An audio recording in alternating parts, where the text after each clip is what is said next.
Chegou a hora do nosso momento EBD Betel. Vem comigo, fica aí até o final, não saia daí, não deixe de comentar, não deixe de se inscrever caso não seja inscrito, compartilhe, divulgue e seja a bênção. Entrou aí, ó, dá o seu joinha, o seu like para confirmar. Pode criticar, pode refutar, pode comentar, fique à vontade, tá bom? Espero que esteja tudo bem com você e que o Espírito Santo possa nos conduzir por um caminho de triunfo por meio da palavra de Deus. O Espírito possa nos avivar, possa incendiar a nossa alma, tá bom? Nós chegamos aqui para a lição 4. Eu sou o Aguinaldo, nós estamos aqui da cidade de Itaguaí, no Rio de Janeiro. O servo que age com excelência é o nosso tema. Então nós temos aí, ó, o texto, o servo que age com excelência. O texto áureo, o texto de ouro é: ele lhe disse, filha, a tua fé te salvou, vai em paz e ser curada deste teu mal. Marcos 5:34. Esse é o servo que está sempre trabalhando.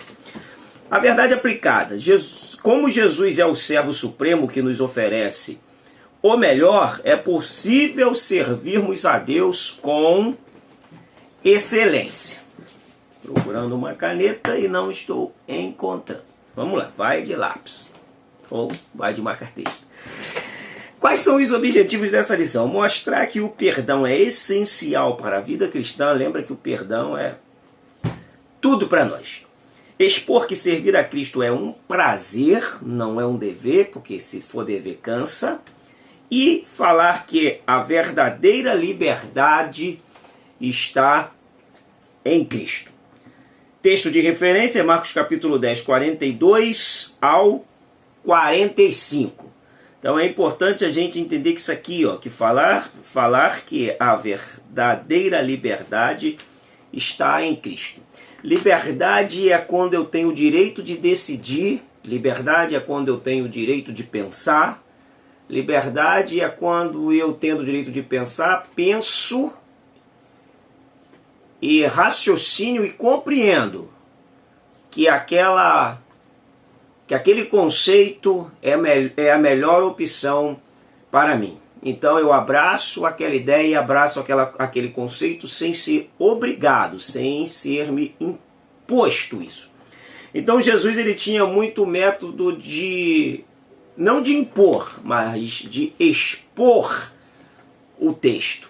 E a exposição do texto é importante demais para criar pensadores.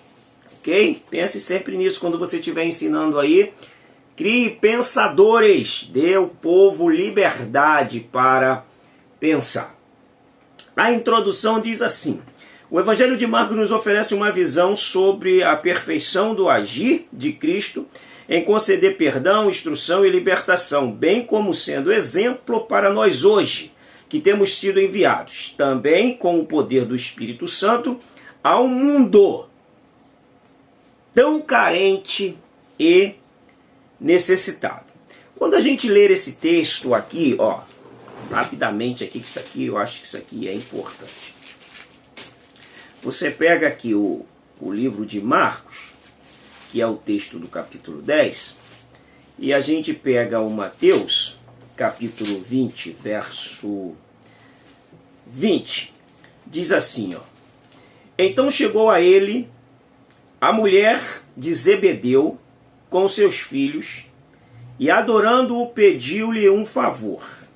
Quem é a mulher de Zebedeu? Se a gente seguir o texto de Mateus capítulo 10, verso 2, de Mateus 27, 56, nós vamos ver que a mulher de Zebedeu é Salomé, que provavelmente 19:25 de João dá-se a entender que Salomé ela é irmã de Maria. Logo, Tiago e João eles seriam primos de primeiro grau de Jesus.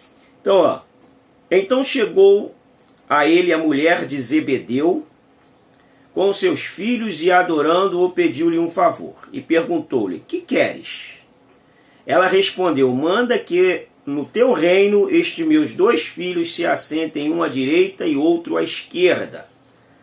E Jesus lhe respondeu: não sabeis o que pedis. Podeis vós beber o cálice que eu estou para beber? E assim sucessivamente. Eles responderam que poderiam. Já em Marcos, no capítulo 10, que é o texto aqui que nós lemos, deixa eu fazer uso aqui da lição. Diz assim, ó, mas Jesus chamando para si... não, aqui já ele reduziu. Vamos então para Marcos 10 mesmo. Para a gente entender isso aqui, porque de repente isso pode ser uma pergunta lá da sua aula. Lá da sua aula. Marcos capítulo 10, versículo 35, diz assim, ó, e aproximando-se... Então aproximaram-se dele Tiago e João, filhos de Zebedeu, dizendo-lhe, mestre, queremos que nos concedas o que vamos pedir. E ele lhes perguntou, que queres que vos faça? E responderam-lhe, permita-nos que na tua glória nos assentemos um à tua direita e outro à tua esquerda. Mas Jesus lhes disse, não sabeis o que pedir. Bom, eles querem dois lugares de destaque. Eles estão querendo ladear Jesus. Um ladeando à direita e o outro ladeando à esquerda. Isso aqui eu já disse que isso aqui é um curso de liderança que nós vamos ter. Sendo que a liderança de Jesus, ela é paradoxal à liderança do mundo. Porque na liderança de Jesus, o maior é quem serve. Na liderança de Jesus, o líder serve e não se serve. Como diz Mário Sérgio Cortella, todo líder que ao invés de servir se serve, ele não serve.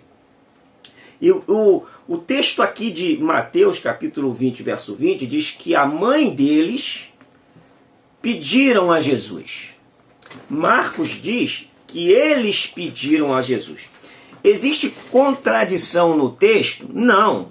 Claro que não existe contradição no texto. Jesus vai discorrer esse texto e os dois evangelistas, Marcos e Mateus, traz uma colocação diferente. É provável, é mais coerente entender que a mãe deles pedem a Jesus e eles também pedem.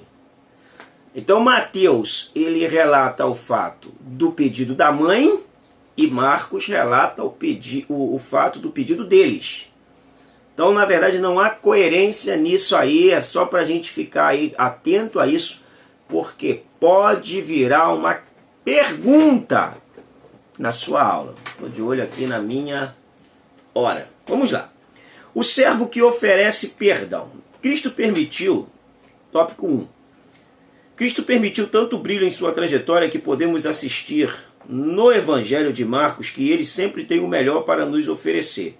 Este Evangelho indica modelos a serem seguidos, nos mostrando que não estamos imunes a dores e sofrimentos. Contudo, podemos perceber que o nosso grande alívio é saber que Jesus está sempre disposto a nos oferecer o perdão para que possamos avançar. Cristo está sempre disposto a oferecer-nos o perdão. Agora, lembra que toda atitude ela vai gerar uma consequência. Você pede perdão, amém, Jesus te perdoa, só que a sua atitude pode te causar grandes danos na sua vida familiar, na sua vida espiritual, na sua vida emocional, na sua vida social. Então, muito cuidado para não flertar com o pecado, para não negociar com o pecado. Trata o pecado como pecado, trata o pecado como um inimigo seu, trata o pecado como uma serpente que está querendo te picar e você está vigiando o tempo todo, porque é mais ou menos isso aí que o pecado está querendo, só te picar e deixar toxina lá, envenenando o teu sangue, a tua vida.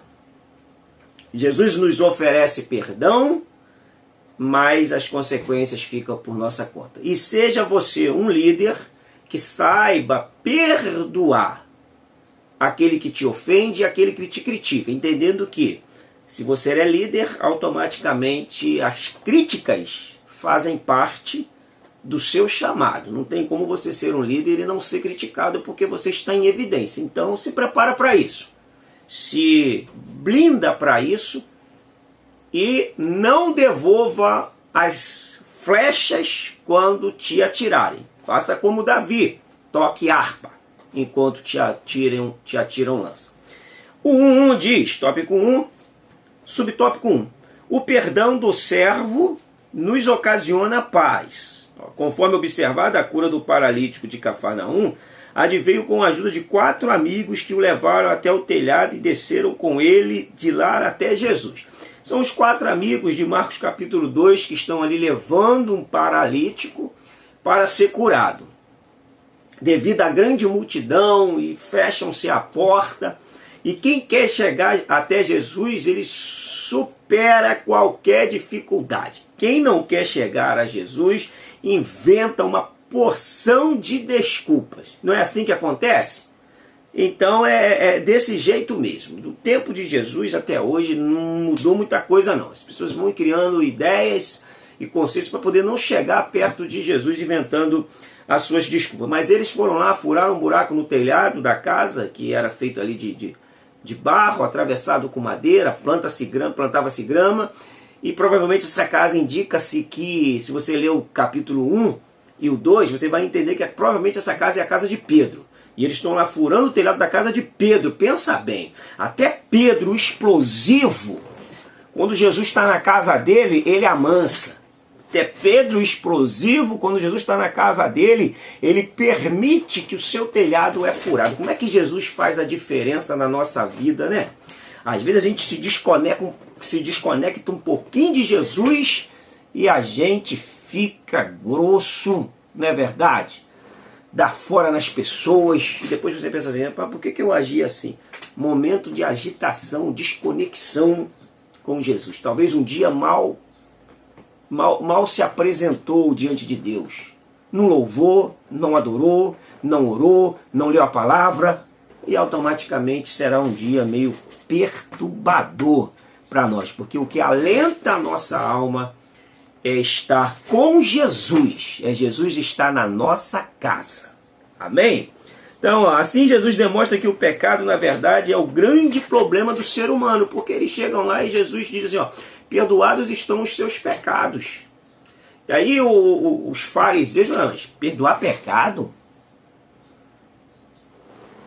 O problema hoje é pecado. O problema hoje da evasão das pessoas no evangelho, na igreja, é pecado. Porque antigamente a igreja apontava o pecado do mundo. Hoje o mundo aponta o pecado da igreja, que tolera uma porção de coisas. E isso é complicado por demais, porque ao invés da igreja, que é a imaculada, a noiva, o povo exclusivo do Senhor, viver de modo que agrade a Deus, a gente está querendo agradar os homens. Ao invés de nós, como igreja, vivermos como Daniel, a igreja deve viver como Daniel, não se contaminando com o manjar do rei. Nós vivemos como o Sansão, que fez banquete conforme os costumes dos jovens, conforme o costume dos moços.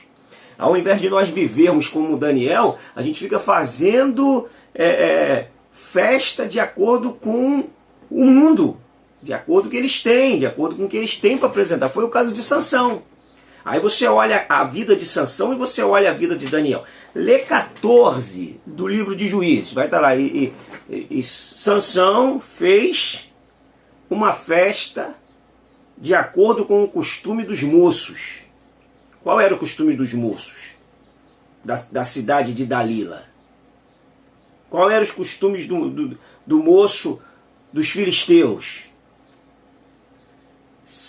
Daniel decidiu não se contaminar com o manjar do rei. Aí você olha o fim de Sansão e você olha o fim de Daniel, e a diferença está justamente no temor e no andar com Deus. Vamos nós. O perdão do servo nos permite crescer na fé. 2:2. O perdão que o servo nos oferece, ele permite nos crescer na fé, porque o perdão nos aproxima de Deus e ele é transformador, é um alívio a uma paz que resulta da reconciliação com Deus. E sobre este assunto Jesus disse, e quando estiverdes orando, perdoai, se tende alguma coisa contra alguém, para que vosso Pai que está no céu vos perdoe as vossas ofensas. Então, se você tem alguma coisa contra alguém, dependendo da situação, você tem que ir à pessoa. Dependendo do problema, você pede perdão a Deus. Mas se a ofensa agrediu a pessoa, o certo é não só pedir perdão a Deus, mas também ir até a pessoa e pedir perdão. Porque pedir perdão a Deus é fácil quando a gente ofende o nosso semelhante. Então, se você ofende o seu semelhante, o pedido tem que ser a Deus, mas também a Ele. Isso é fundamental. Senão a gente não cresce na fé. Tá aqui, o perdão do servo nos permite crescer na fé. Só que se o perdão não for até atingir o semelhante, ele saber que ele está sendo perdoado e ele te perdoar, se houve um problema entre duas pessoas, para crescer na fé, precisa-se ir até a pessoa. Agora, se foi um pecado, alguma coisa cometido contra si mesmo, contra Deus, deve-se... Na verdade, todo pecado é contra Deus. A gente não pode perder esse foco. Todo pecado é contra Deus. Mas eu falo que não atingiu terceiros, você vai se pedir perdão a Deus. Caso contrário, a gente vai ter que ir até as pessoas pedir perdão. O perdão do servo oferece um novo recomeço. O relato do endemoniado gadareno, que se encontra no capítulo 5 do Evangelho de Marcos, mostra a autoridade irrestrita de Jesus Cristo sobre Satanás e seus demônios. E todos aqueles demônios lhe rogaram, dizendo: manda-nos para aqueles porcos. E saindo aqueles espíritos imundos, entraram nos porcos, e a manada se precipitou em um despenhadeiro no mar. Eram quase 2.000 e afogaram-se no mar. O perdão do servo oferece um novo recomeço. E esse moço, ele teve a oportunidade, o famoso gadareno, o famoso endemoniado de Gadara, ele teve a oportunidade de recomeçar, de se reinventar, de se reconstruir. E aí ele queria seguir Jesus. Jesus falou: não. Vai e conta para tua casa, conta para tua família o que Deus te fez. Primeiro você vai evangelizar sua casa. Primeiro você vai evangelizar sua família. Depois você vem me seguir. Porque tem que ser assim, né? Primeiro vamos dar testemunho em casa. Depois a gente vai dar testemunho em outro lugar. Porque senão é um pouco desconexo isso aí do Evangelho. O que você achou disso? Deixe o seu comentário aí. Concorda, discorda, acrescenta? Vamos lá. O servo nos ensina a servir. Outra coisa importante, porque nós vamos voltar a essa temática aqui desse texto que eu disse que praticamente é uma aula de liderança. O servo nos ensina a servir. A palavra servo no Evangelho de Marcos é direcionada a Jesus. Ele é o servo de Deus. E ele, assentando-se, chamou os 12 e disse: se alguém quiser ser o primeiro, será o derradeiro. E de todos, é o derradeiro de todos e o servo de todos. Bom, nós temos das duas palavras principais para servos, que aborda mais aqui nos textos dos evangelhos, é diáconos e doulos. Por exemplo, a gente tem a palavra diaconia, que é ministério, né? Ministério é diaconia, é servir. Diácono é servir. Diaconia é serviço. A outra expressão que nós temos é doulos. Então nós temos o servo diácono e o servo doulos. Nós temos outras palavras para servo, mas essas são as duas principais no texto.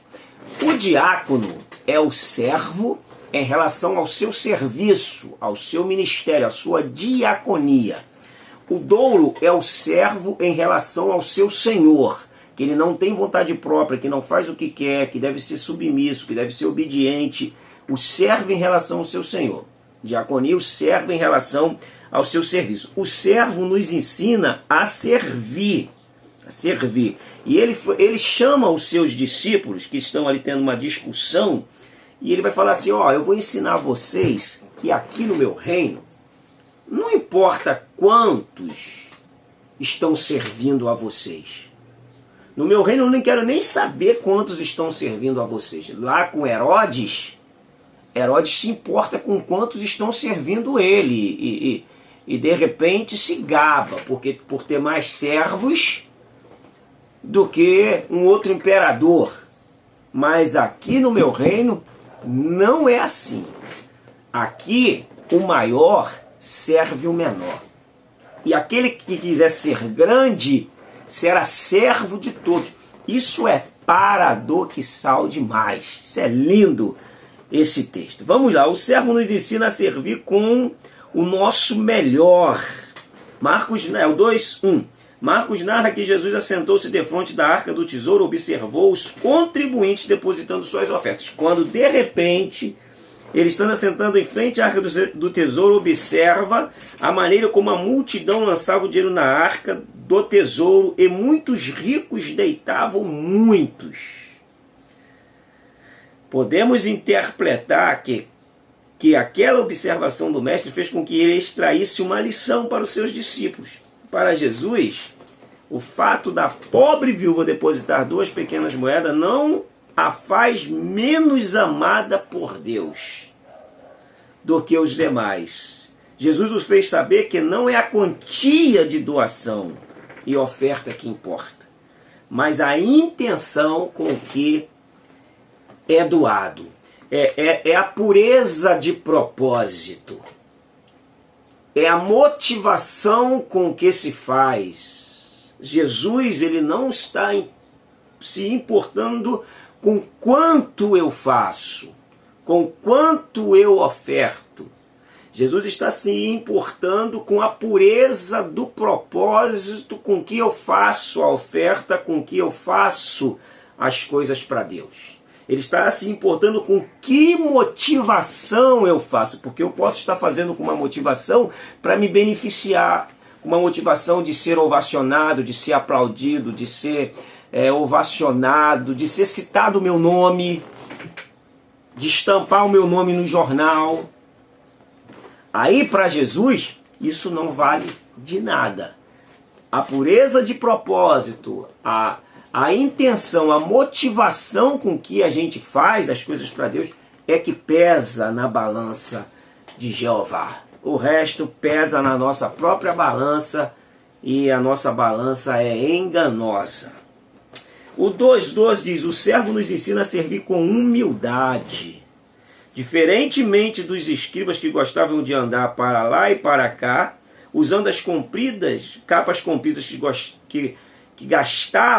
que gostavam de ser cumprimentados com veneração nas praças, além de selecionar os lugares de honra na sinagoga e os melhores lugares nos banquetes, Jesus diz aos seus discípulos que se alguém quiser ser o primeiro, deve ficar em último lugar e servir a todos.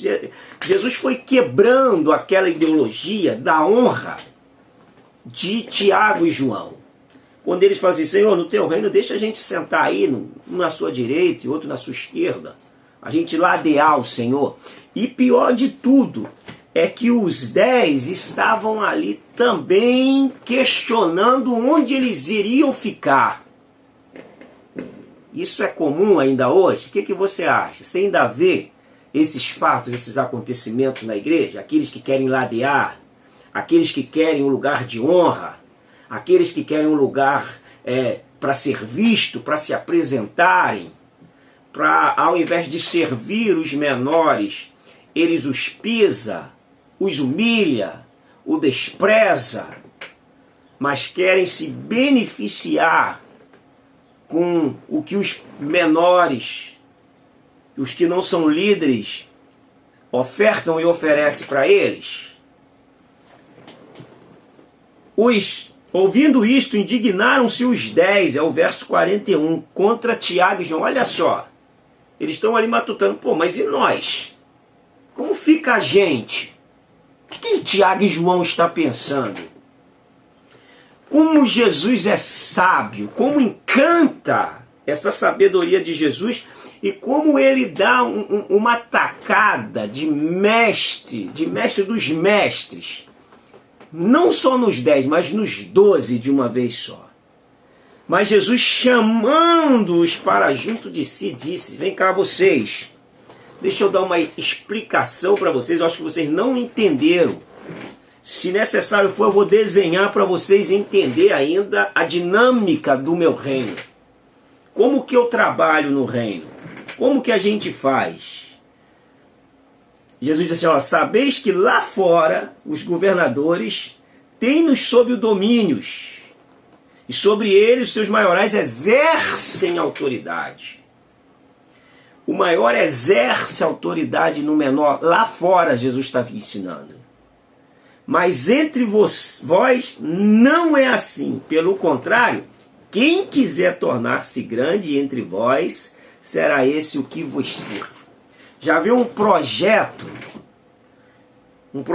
numa igreja, um projeto numa instituição, onde tudo que é projetado para aquele ano, ele só gira em benefício da liderança, ele só gira em benefício do líder, e você não vê nenhum projeto que vai alcançar os liderados, que vai alcançar os menores, que vai alcançar os simples.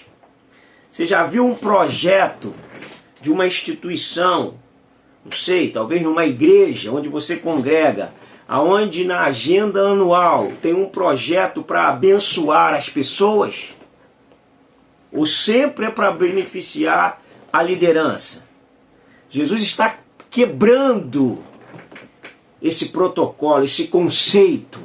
E se nós estivermos fora dele, nós estamos fora da visão de Jesus, fora da visão do reino. Que Deus nos guarde, nos livre desse mal, dessa ganância, que era uma prática farisaica e que Jesus está aqui quebrando isso tudo.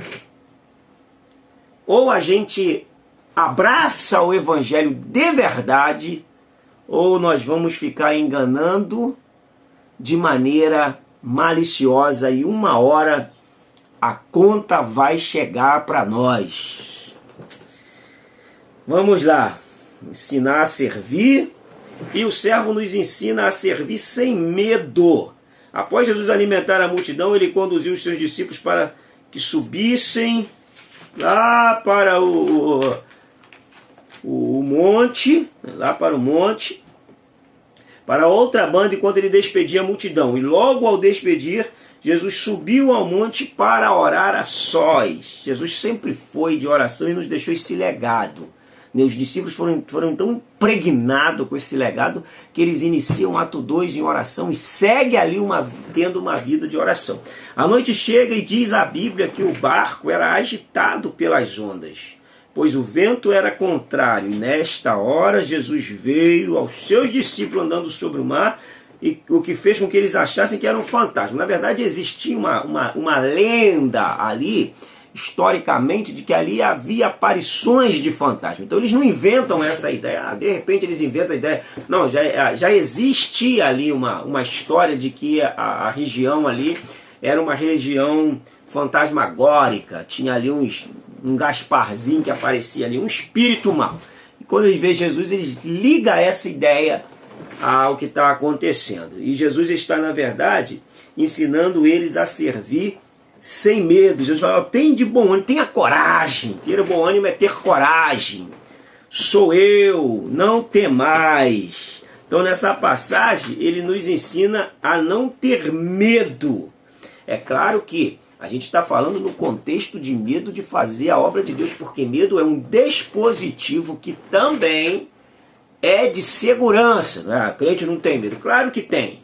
Só que Jesus está falando aqui dentro de um contexto de que você está vivendo um ato de fé ali. Então não tenha medo, porque Ele é contigo. Agora, dependendo da situação, medo é um dispositivo de segurança e nós devemos tê-lo conosco, porque ele nos preserva de muitas coisas ruins, negativas. Vamos lá para o 3 para a gente fechar essa lição. O servo oferece liberdade a todos. Eu disse lá na frente que o poder de pensar, a liberdade, é quando você não tem cerca e decide não sair daquele ambiente. Isso é liberdade. Porque você é atraído, você é constrangido, você é envolvido a ficar ali.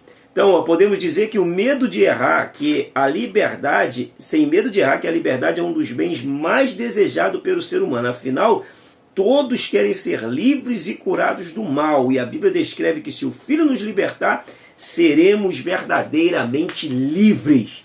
O povo estava cansado daquelas correntes que amarravam eles, dos saduceus, dos fariseus, e eles queriam uma liberdade espiritual.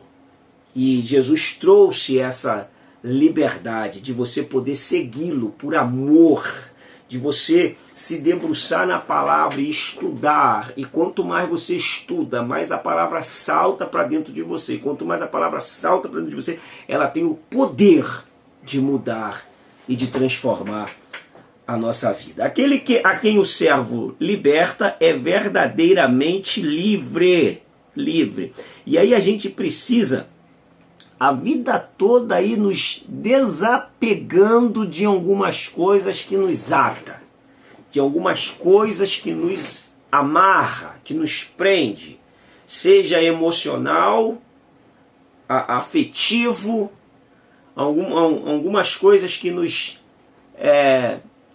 amarra e que às vezes a gente não quer abrir mão para não maltratar, para não ofender, por causa disso, daquilo. E a liberdade, ela precisa ser total, ela precisa ser plena. Então a atmosfera do Evangelho de Marcos nos faz ver que as pessoas que Jesus nomeou para compor o seu ministério não eram as pessoas que talvez nós recomendássemos para estar ao nosso lado. Pode ser que muitos de nós não escolheríamos essas pessoas porque nós não conseguimos, muitas das vezes, pegar uma peça que está ali suja e extrair o potencial dessa pessoa. Porque a gente coloca dificuldade nas pessoas sem tentar tratá-las. Olha só, vê se não tem muita aparência com o que Davi fez. No capítulo 22 de 1 Samuel, diz assim, e ajuntaram-se a ele, a Davi, os homens que se achavam em aperto, vê se você queria para trabalhar contigo, e todo homem endividado, se está precisando de grana, vai arrumar endividado, e todos os amargurados de espírito, e ele se fez chefe deles, e com ele uns 400 homens. Davi lapidou esses homens e os transformou nos seus valentes. É a capacidade de lapidar vidas que muitas das vezes nós não temos porque a gente não quer ter trabalho. E aí a gente pega pessoas se pronta que nos dá mais trabalho do que lapidar uma pessoa que está ali, que precisa ser arrancada algumas coisinhas e dizer, voa meu filho, vai embora. É assim que funciona no reino de Deus. Entretanto, ele era visto como um resquício da sociedade da época. Todos consideravam ladrão por explorar o povo. Aqui fala de Mateus, né? De Levi, que era um publicano, que era odiado, que era rejeitado. Mas Jesus chega na coletoria de impostos e fala assim, vem me seguir. Eu vou te ensinar o que é o reino de Deus. E Mateus vai, escreve aí o primeiro evangelho na composição da nossa Bíblia, tá? O servo nos liberta das tradições. O 2 diz, o evangelho de Marcos, assim como os demais evangelhos, expõe o conflito entre Jesus e os fariseus sobre a interpretação do sábado. E os fariseus disseram, vês? Por que fazem no sábado o que não é lícito? E então Jesus responde à pergunta dos fariseus e fala a respeito de Davi. E Jesus fala assim, o sábado não foi feito, o homem não foi feito por causa do sábado. O sábado que foi feito por causa do homem. O problema todo aqui é desconfigurar algumas ideias que eles tinham e colocavam as coisas com maior importância do que o ser humano. Então tudo que se torna mais importante do que o ser humano, para Jesus, na didática de Jesus, não serve. A religião fazia eles abrir mão do homem e ficar com o sábado. Então, quando a gente entende isso aqui, a gente percebe que há muito de religião também dentro do nosso contexto, onde as coisas são mais importantes do que as pessoas. Onde quando uma pessoa falta a um evento, a preocupação não é com a pessoa, é que o número que a pessoa deveria fazer no grupo. Não sente a falta do ser humano, sente a falta do número. Porque quando a pessoa é visto ali, ela é visto como um número e não como um ser humano. E em muitos lugares, as pessoas não são vistas como humanos, são vistas como cifrões, são vistas como um número que soma, que acrescenta a um grupo. E ela não tem a importância da sua humanidade, do seu ser. Isso é um ponto também para a gente refutar sobre isso. A preocupação não é com o ser humano, é com o número que está faltando e não está compondo, é um componente que faltou. É complicado essas coisas, né? Vamos seguir o fluxo aqui. O 3.3 diz assim, ó, o servo veio para promover a ação de Deus no mundo. E o Evangelho de Marcos, por ser escrito aos romanos, trata-se de um evangelho de ação. E podemos observar que Marcos vai preocupar mais com expor os milagres realizados por Cristo do que os seus ensinamentos. Está falando de atividade, está falando de trabalho, né? Marcos está escrevendo a um povo agitado, a um povo que quer agir, que quer servos, um povo que quer trabalho. Então ele vai falar de um servo líder e de um líder servo, que ensina a ser servo líder e que ensina a ser líder servo, que é Jesus, fechando aqui o 3.3. Valeu? Ó, vimos que o servo sempre tem o melhor para nos dar e podemos concluir dizendo que o plano dele são sempre perfeitos, seus conselhos são os mais extraordinários e as suas bênçãos são as melhores. Ô glória! Foi um prazer estar aqui com você. Obrigado aí você que está conosco. Obrigado você que está nos dando uma carona, que está nos assistindo. Deus abençoe a sua vida, que o Espírito Santo te use poderosamente quando você estiver lecionando essa lição. Tá bom? Vá debaixo de oração, vá debaixo de jejum, de temor e tremor de Deus. Um grande abraço, fica com Deus. Até a nossa próxima lição, que já é a 5ª. Deus nos abençoe em Cristo.